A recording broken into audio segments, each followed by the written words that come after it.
Welcome back to our new discussion altogether, that is offense of forgery. In this discussion, we will switch to a new chapter, that is chapter 18. ये chapter 18 का part है, and before that we discussed various offenses under chapter 17. और chapter 17 deal करता है offenses against property से, and you remember वो 378 से शुरू हुआ with various discussions of theft, robbery, extortion, डकैती, misappropriation, breach of trust and others. And lastly फिर 462 पे ख़त्म हो गया. सो 17 के फ़ौरन बाद इस चैप्टर 18, एंड चैप्टर 18 का थोड़ा सा ओवरव्यू ले लेते हैं, फिर हम we will restrict our discussion to the offence of forgery. Forgery में भी हमें 2 या 3 सेक्शंस ही डिस्कस करने हैं. ये जो चैप्टर 18 है, this is a very long and elastic chapter spread over many sections. We will ये chapter 18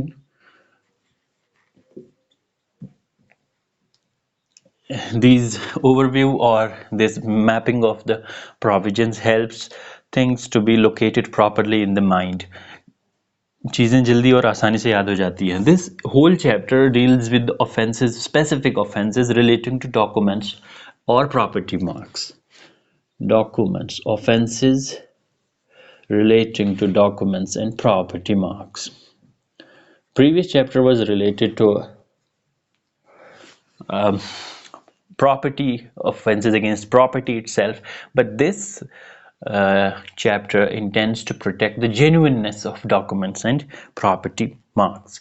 And property marks, you know, ये इसमें trademarks भी आते थे, और वो इसीलिए बहुत सारा substantial part IPC में से repeal हो गया है after coming into the force of Trademarks Act and other laws in IPR, intellectual property rights laws.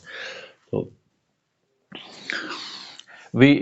हम इसको समझेंगे ये चैप्टर को 3 हेड्स में प्रॉपर्ली. इसको अगर समझा जाए, ये 463 से शुरू होता है and it continues up to 489, rather 489E है. Yes, 489E, and this is the chapter which deals with forgery. अक्सर ये फोर्जरी लोकेट नहीं हो पाता है. So this falls in chapter 18 relating to offenses in relation to documents and property marks. तो इसमें 463 से शुरू होता है, 489E से ही लगता है अमेंडमेंट से आया होगा, और ये अमेंडमेंट के प्रोविजंस हैं बहुत सारे यहाँ पे. वो मैं ऑलरेडी पिछले कई सारे लेक्चर्स में बता चुका हूँ, बट रिपीट करता रहता हूँ ताकि कन्फ्यूजन ना हो जाए. तो इसको 3 हेड्स में हम समझ सकते हैं. नंबर 1, इसमें फोर्जरी के प्रोविजंस हमें मिलेंगे. फोर्जरी, और फोर्जरी शुरू होता है 463 से अप टू 477A. ये बहुत यूनिक प्रोविजन है 477A. ये भी अमेंडमेंट से आया है. इसको आप देखें, ये डील करता है फॉल्सिफिकेशन ऑफ अकाउंट्स से. तो अगर अकाउंट्स में कोई in the capacity of an employee और other person responsible to maintain the accounts false entry करता है, तो चीटिंग के अलावा, अपार्ट फ्रॉम चीटिंग और ब्रीच ऑफ ट्रस्ट, वो ऑफेंस इधर भी फॉल करता है 477A. Just saying for the purpose of your perusal, कहीं आप देख लें इसको. That is forgery. दूसरा रिलेटेड है ट्रेड मार्क्स और प्रॉपर्टी मार्क्स से. ट्रेड मार्क्स तो बहुत हट गया है इसमें, तो हम इसे प्रॉपर्टी मार्क्स ही अप्रोप्रिएटली कह सकते हैं.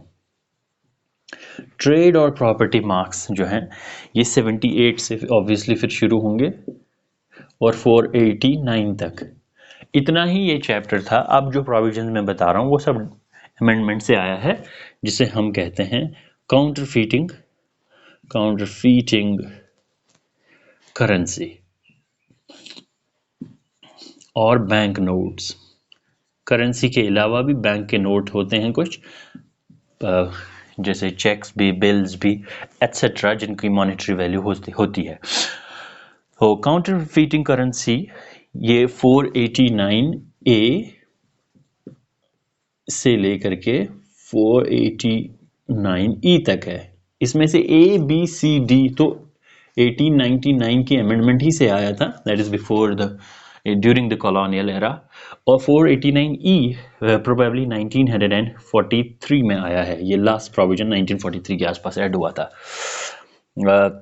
ये करेंसी से डील करता है, काउंटरफीटिंग करेंसी। इसके अलावा काउंटरफीटिंग कॉइन्स का एक चैप्टर है, वो एक अलग चैप्टर है, कॉइन्स एंड गवर्नमेंट स्टैम्प्स से रिलेटेड। ये कंफ्यूजन ना हो जाए इसलिए इन तीनों को मैं ये बार बार बताता रहता हूँ। काउंटरफीटिंग करेंसी ये करेंसी से डील करता है, नोट्स जिसमें आते हैं, paper currency et cetera. But coins and government stamps, counterfeiting coins 230 chapter 12 है वो कॉइन्स वाला आप देख लीजिएगा, चैप्टर 12। ये 230 से लेकर है ये chapter, 230 defines counter coins, 263 A तक है ये। This is counterfeiting coins. तो इट्स अ सेपरेट चैप्टर, ये काउंटरफीटिंग करेंसी इसमें। Now coming back to the discussion we are slated to make today. आज का डिस्कशन फोर्जरी के ऑफेंस से रिलेटेड है, और हम इसमें हमें बस 2-3 इंपॉर्टेंट प्रोविजंस को डिस्कस करना है। Number 1 is the offence of forgery itself. फिर इसकी पनिशमेंट क्या होगी, एंड तीसरा ये किन इंग्रेडिएंट से बना हुआ है। तो हमें मेजरली इसमें 463, 464 और 465 ही डिस्कस करना है। That's all. यस, ये 3 सेक्शंस।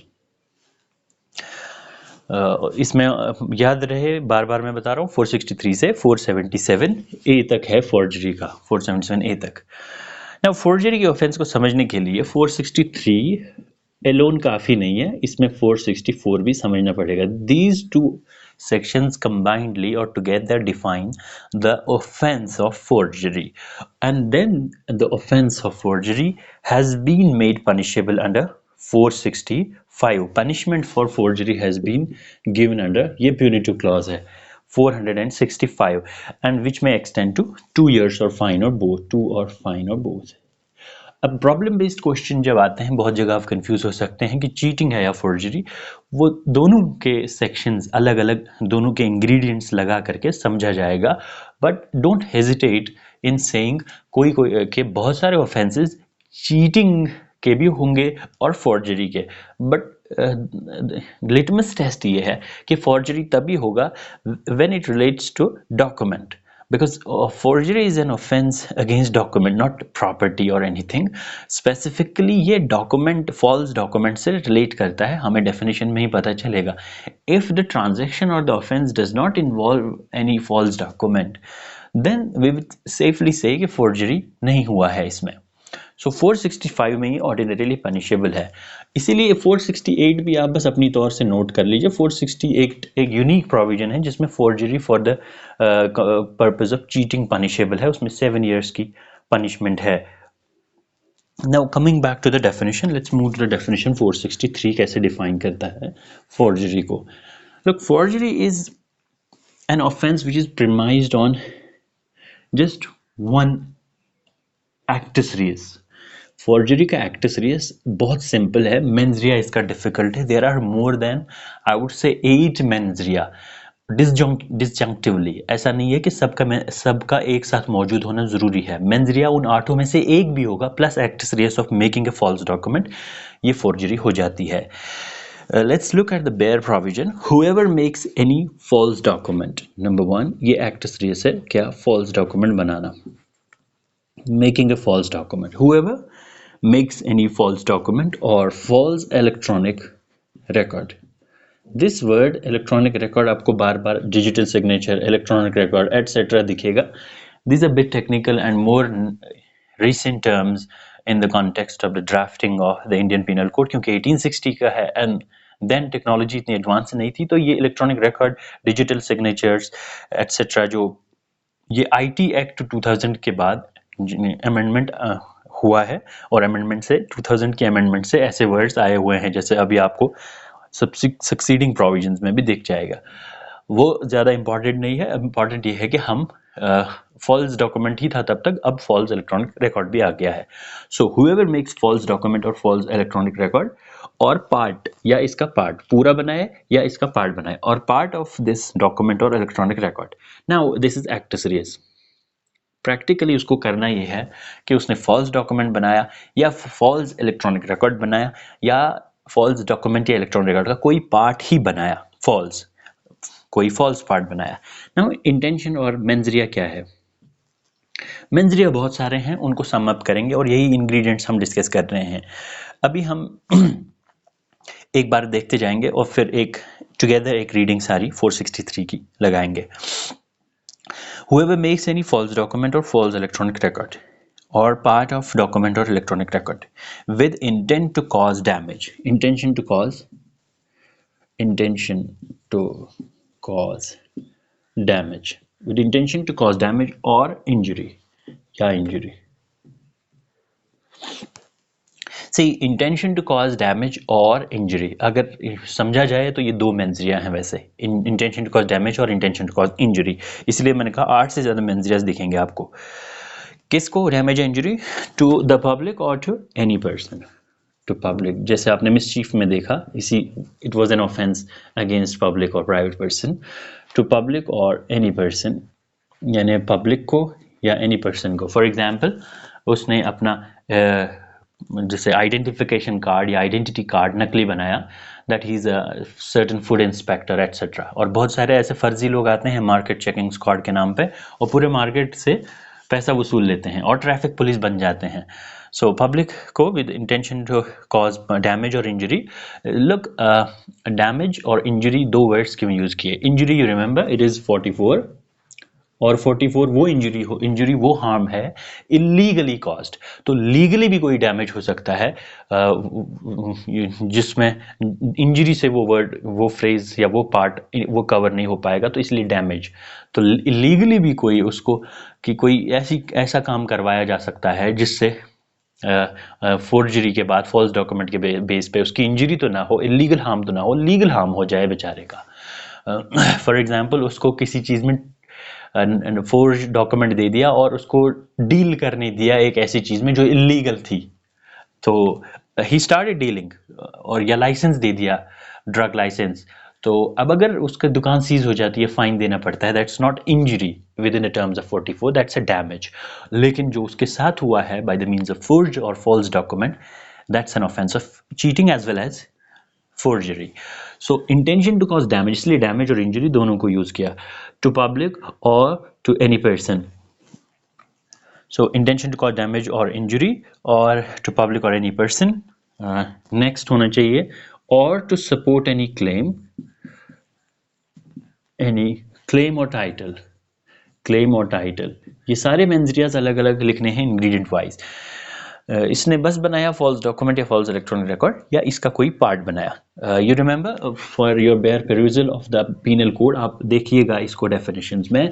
फॉल्स जो डॉक्यूमेंट है, डॉक्यूमेंट वर्ड, डॉक्यूमेंट हम किसे कहेंगे, this is defined in 29 definitions जो है ना, सेक्शन 29 है वहाँ पे, उसमें डॉक्यूमेंट है। इसी तरह इलेक्ट्रॉनिक रिकॉर्ड चूंकि बाद में आया होगा तो 29A में ये डिफाइंड है, कॉन्जिक्यूटिव है 29 और 29A। ये इन सेक्शंस को वहाँ से समझा जाएगा, या आप एग्जाम में कमेंट्री या नोट लिखते वक्त रेफर करेंगे, लिखेंगे तो नहीं 29 क्या कहता है, you may refer in the brackets और नोट्स के 29 में है document and electronic record 29A में है। So what he does, he does this to support any claim और title or or to cause any person to part with property,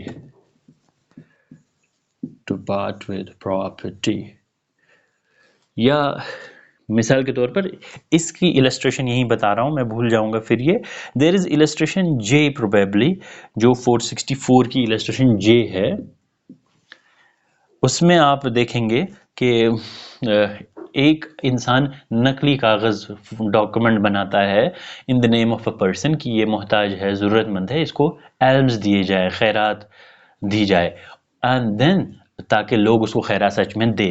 so this is actually an attempt or it's an act done with an intention that other person may part with their property। तो movable या immovable property उसको दे दें लोग, लेकिन false document पे based है, तो ये भी एक इंटेंशन हो सकता है।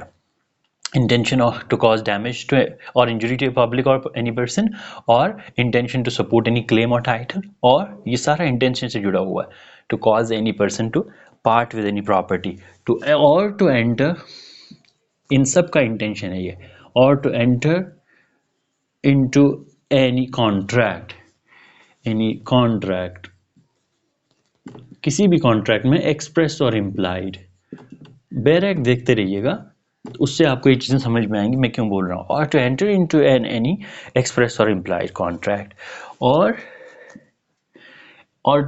or with intention, or to commit any fraud, intention of committing any fraud, or to commit fraud, or to commit fraud, or finally, or that fraud may be committed, or that fraud may be committed, यानी किसी और को अगर दे दिया false document बना करके, अब वो दूसरा उससे फ्रॉड करेगा, लेकिन इंटेंशन बनाने वाला का ये है कि फ्रॉड में be committed. So all these mens together with the act of making a false document amounts to forgery, and that is forgery under 463। बड़ी टेक्निकल ये डेफिनेशन है। अब हम बेयर लैंग्वेज की तरफ जाएंगे और नोट करते जाएंगे। whoever makes any false document और false electronic record, सिर्फ इलेक्ट्रॉनिक रिकॉर्ड या डॉक्यूमेंट ना बनाए, फॉल्स ज़रूरी है। अब फॉल्स हम किसे कहेंगे, इसी के लिए हमें 464 में जाना पड़ता है, बिकॉज ये वर्ड्स ऑल्दो एक्टस रियस है, 464 में इसको फिर से मेंस रिया से जोड़ दिया गया है। बड़ा ही कॉम्प्लेक्स है, ये एक्टस रियस है, फिजिकली उसको फॉल्स डॉक्यूमेंट बनाना है। लेकिन मिसाल के तौर पर किसी ने अपने नाम के आगे बनाया, he has been awarded Nobel prize, अब खुशफहमी में बना रहा है कि नोबेल प्राइज़ उसको मिला हुआ है और उसने अपने नाम का वो सर्टिफिकेट भी बनाया, घर में टांगा भी है। He has done an act of making a false document, but this is not a forgery until he makes any claim on that, या इनमें से कोई भी act करे। So whoever makes any false document or false electronic record or part of such document or electronic record with intent to cause damage or injury to public or to any person, or to support any claim or title, or to cause any person to part with property, or to enter into any express or implied contract, or with intent to commit fraud, or that fraud may be committed, commits forgery। तो इसने forgery की। ये bear language को आप अगर बार बार section को पढ़ते रहेंगे, इट्स बेटर कि इसी सीरीज़ में या कम से कम जिस भी सीक्वेंस में, मगर ये सारे मेंस याद रहे, बिकॉज मेंस ही इसको डिफ़िकल्ट बना देते हैं इस सेक्शन को। इसमें से जो चीज़ समझने की है वो ये है कि false document, making false document, ये हमें ऑटोमेटिकली 464 की तरफ ले जाता है, which further defines making false document. It's a pretty long definition 464, तो हम उसको सम अप करेंगे थोड़ा सा ताकि ब्रीफ हो जाए हमारे लिए। 464 is a pretty long definition, लेकिन हम उसको 3 हेड्स में समझ सकते हैं, and along with its 3 explanations। Then we will move to the illustrations. See, 464 अब इस वर्ड को क्वालिफाई करता है whoever makes false document or false electronic record. So 464 actually defines making false document or false electronic record, and it enumerates 3 major ways. ये 3 रास्तों से बताता है electronic record, false electronic record बन सकता है या बनाया जा सकता है। उनको हम ब्रीफली सम अप करेंगे। Making false document, alright, will move to that. हम उसकी बेयर लैंग्वेज की तरफ जाएंगे, I'll make a reading of that, लेकिन इससे पहले मैं सम अप कर देता हूँ आप लोगों के लिए कि किन किन तरीक़ों से होता है। लुक, फॉल्स डॉक्यूमेंट जो एक ऑफेंडर बनाएगा उसके 3 तरीके मेजर होंगे। नंबर 1, कंस्ट्रक्टिवली और पॉजिटिवली मेकिंग, यानी वो खुद बनाए उसको। ही मेक्स अ डॉक्यूमेंट, जैसे कोई चीज़ बनी नहीं थी उसने बना ली, तो A to Z उसको वो बनाएगा पूरा डॉक्यूमेंट। इसका मतलब ये है, under this clause a thing which was not in existence priorly, he made it और created it and made its existence possible. For example, वो 10th में के एग्जाम में कभी अपियर ही नहीं हुआ, तो उसने 10th पास्ट मार्कशीट बनाई। ये मिसाल दे रहा हूँ। नंबर 2, ही में कैंसिल और ऑल्टर ए डॉक्यूमेंट, एक डॉक्यूमेंट ऑलरेडी बना हुआ है, उसने उसी में चेंज की, सो इसी एग्जाम्पल को फर्दर समझने के लिए, अब उसने 10th का एग्जाम दे रखा है सच में, but he has failed in that, now he alters that और मेक्स एनी इरेजर्स और करेक्शंस इन दैट खुद से. So this is another way of making a false document. And third way is causing any other person. तो ये briefly sum up करता है 464 को. किसी और से कहे कि ये चीज़ साइन करो, एग्जीक्यूट करो, which is falls in itself, तो कहा जाएगा ये फॉल्स डॉक्यूमेंट बनाया इसने. दूसरे पर्सन का इंटेंशन क्या था, दैट इज इममटीरियल. फॉर एग्जाम्पल, किसी ने गलत रिकॉर्ड्स के बेस पे आरटीओ ऑफिस से लाइसेंस ले लिया, तो ऑफिसर ने without going too much into the details signed that. So altogether हो सकता है officer guilty of not any offense हो, but that person is guilty of making the false document. उसने false document बनवाया. सो बचपन में तो ये ऑफेंस हम सब ने किया है with respect to signing the marksheets etcetera at our homes with parents, जब रिजल्ट कन्विंसिंग नहीं आते थे. But this is criminal offence होने के लिए इसके लिए एक डॉक्यूमेंट या इलेक्ट्रॉनिक रिकॉर्ड होना चाहिए. Now look at the definition. अब इसमें मेंजरिया भी डाला गया है. Making false document, a person is said to make a false document और false electronic record. Number 1, firstly who. अब यहाँ फिर से 2 वर्ड्स लाए हैं मेंजरिया के, डिसऑनेस्टली और फ्रॉडुलेंटली. फिर कैसे कैसे कर सकता है, मेकिंग में क्या क्या आता है, जरूरी नहीं है पूरा डॉक्यूमेंट बनाए.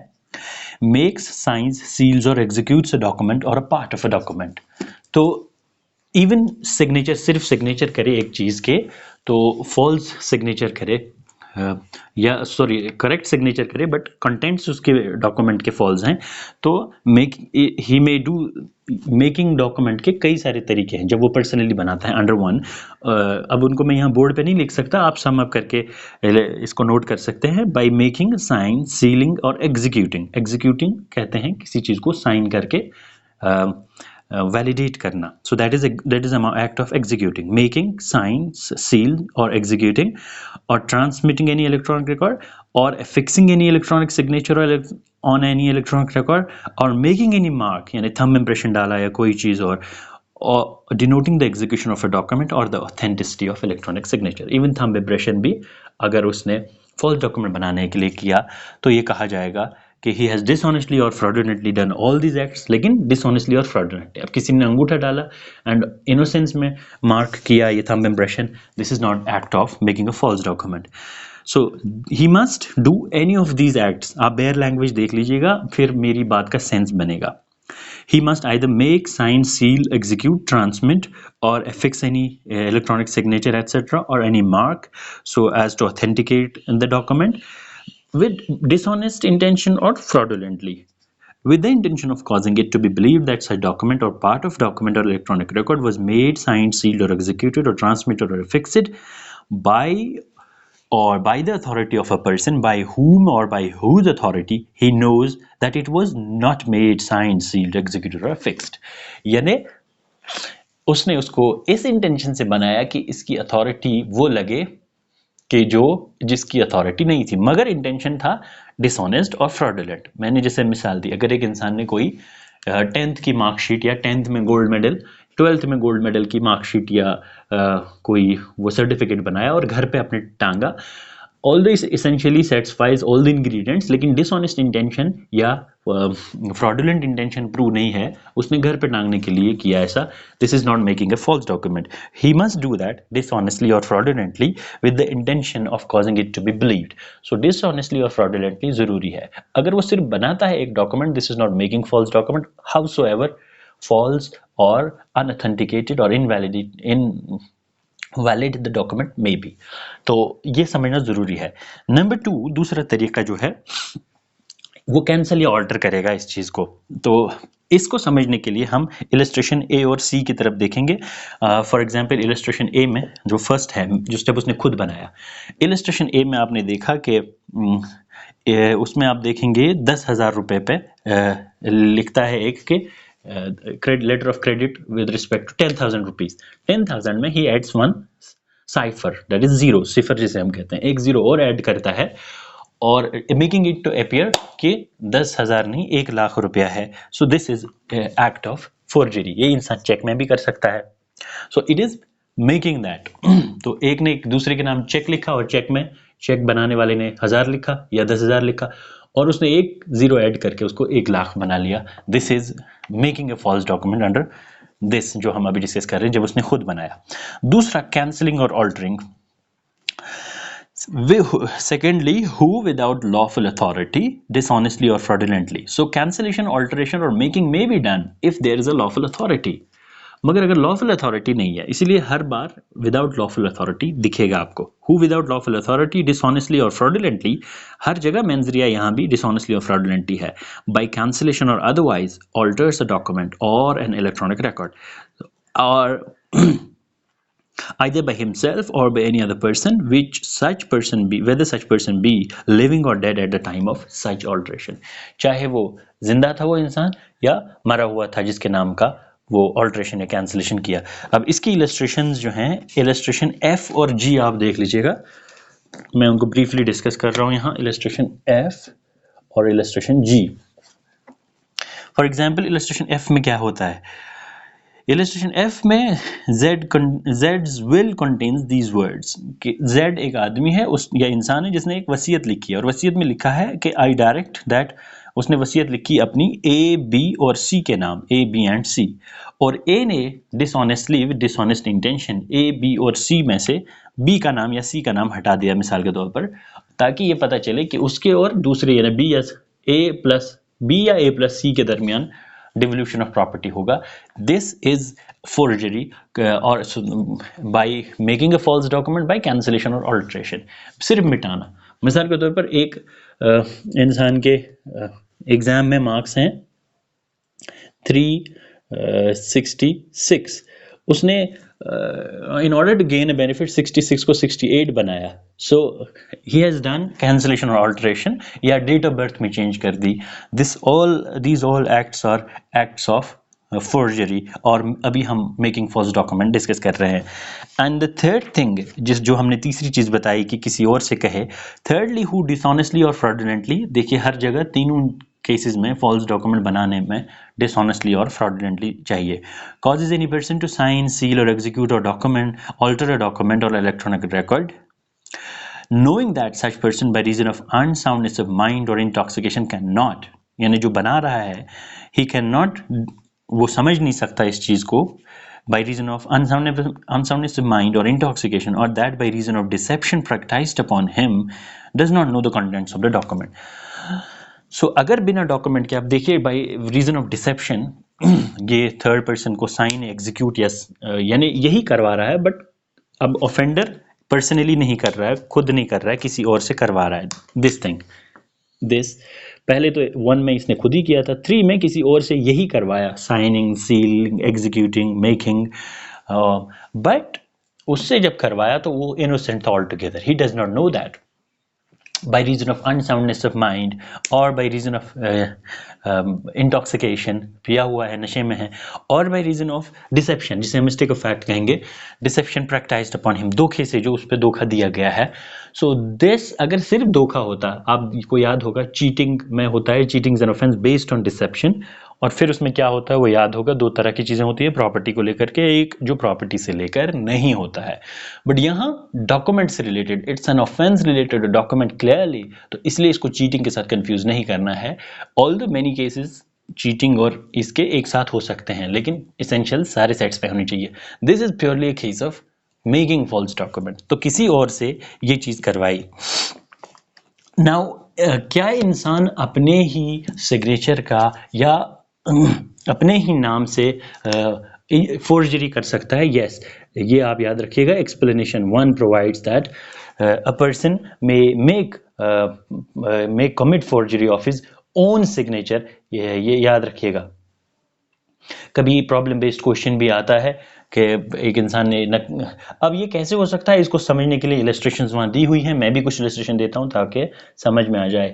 A man signature of his own name में अमाउंट टू फोर्जरी, अपने ही नाम के दस्तखत. मिसाल के तौर पर उसको ये लगा कि ए का नाम है Alex and there is another person named Alex, और उसने किसी डॉक्यूमेंट पे एलेक्स लिखा and he was not authorized to sign on the document, लेकिन with the dishonest intention that it may be believed कि ये वही एलेक्स है जिसके नाम की फोर्जरी हो रही है, दिस इज ऑल्दो उसने अपना रियल साइन किया है या अपने नाम का साइन किया है, he is ordinarily authorised to do that, but अपने ही नाम के दस्तखत भी फोर्जरी बन सकते हैं। सिमिलरली किसी और जगह knowing the contents of the document are wrong, this is forgery. For example, a person is authorized, for example a person is authorized कि वो he gives certificates or certain certificates to person upon certain eligibility. B is a person जो eligible नहीं है, and A is the person who authorizedly signatures these documents. A को पता है that the contents of the document are wrong and he signs that, although उसकी sign सही है, but this is act of forgery. So अपने ही दस्तखत का, अपने ही सिग्नेचर का या अपने ही थंब इंप्रेशन का फोर्जरी इंसान कर सकता है. This is not an exception. And then explanation 2 and 3 अगर आप देखेंगे, 3 is not much important because वो एफिक्सिंग डिजिटल सिग्नेचर को लेकर के आया हुआ है. Explanation 2 is important. जो पूरा चीटिंग बाय पर्सोनेशन जो याद होगा आपको 416, उसमें वो था कि रियल और इमेजिनरी, डेड और अलाइव इंसान का पर्सनेशन हो सकता है. सिमिलरली इसमें यही है कि making of a false document in the name of a fictitious person हो सकता है, whether that fictitious person was real और not, whether he was dead और अलाइव. तो डेड और अलाइव जरूरी नहीं है कि दैट जो इमेजिनरी कैरेक्टर बनाया गया है डॉक्यूमेंट में या जिसकी अथॉरिटी पे साइन किया गया है, he must be really existent. For example किसी एक इंसान ने डॉक्यूमेंट बनाया दैट उसको सर्टेन अथॉरिटी मिली है from a person of that designation, और वैसा डेजिग्नेशन कोई एग्जिस्ट ही नहीं करता है, लेकिन if he is intending dishonestly or fraudulently to any person to cause जो भी 8 चीज़ें वहाँ या 8 से ज़्यादा डिस्कस हो गई 463 में, तो that will be an act of making false document, hence tantamounting to forgery and punishable under 465 ordinarily, which जो आप समझते हैं amounts or equals to 2 years imprisonment or fine or both. Now there is just one case law जिसको मैं यहाँ discuss करना चाहूँगा, जो 2010 की जजमेंट है परमिंदर कौर की. Very interesting judgment, Parminder Kaur versus state of UP, probably state of UP 2010 845 criminal law journal है ये. सुप्रीम कोर्ट की जजमेंट है परमिंदर कौर की. It's a very pretty long judgment related to the revenue records. एक certain land के respect में litigation आ गया, ज़मीन को लेकर के केस चला गया. In short मैं ये बताना चाह रहा हूँ कि डेट जो थी I think it was 6/5/2002, इसको ऑल्टर करके 16 बनाया गया और 7/5/2002 को ऐड करके 17 बनाया गया. ऐसा कुछ हुआ जो परमिंदर कौर की पार्टीज पे एलिगेशन था. तो फिर कंप्लेंट आई और complainant said that this is act of forgery, और इसके ये it was not in the original documents, ये कोर्ट के रिकॉर्ड्स के लिए सबमिट करते हुए दिया गया था. And there was nothing to show. जब इनके प्रोसिक्यूशन एडवोकेट से, प्रोसिक्यूशन काउंसिल से पूछा गया कि ये करने से क्या बेनिफिट गेन किया इसने, पार्टी ने और अक्यूज्ड ने, so the prosecution could not answer that and it's on record कि कोर्ट ने कहा कि prosecution से ये पूछा हमने, so ये वो he could not bring that on record कि इससे फ़ायदा क्या हुआ. not even the case of limitation, जो cases की limitation होती है दायर करने की, उस तक का फ़ायदा नहीं हुआ पार्टी को. यानी कोर्ट में ये दायर करते वक्त डेट्स चेंज की, ना कि ओरिजिनल डॉक्यूमेंट्स में. तो ये विलफुली किया गया कि नहीं किया गया, लेकिन इसके बेसिस पे कोई फायदा या बेनिफिट डिराइव नहीं किया गया. So court said that to attract this second clause, जो 464 का सेकंड क्लॉज है, जो हमने अभी देखा कि ही कैंसल्स और ऑल्टर्स डॉक्यूमेंट, जो अभी देखा हमने कि और मॉडिफिकेशन करे document. So he said that to attract this second clause the court said that there has to be alteration in the document but dishonestly or fraudulently. And so if there is no proof for dishonesty or fraudulent transaction, merely changing a document does not make it a false document.